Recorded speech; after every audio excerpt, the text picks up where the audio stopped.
I'm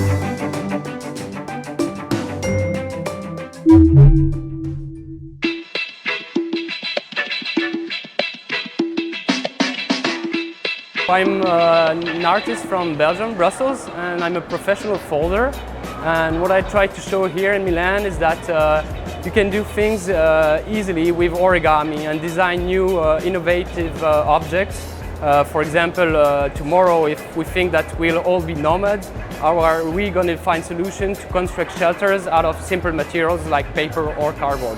So I'm exhibiting an immersive capsule that you can carry it with you, and also organizing workshops to show people how they can design a small-scale shelter out of paper that are flexible and that can adapt to any places, any people.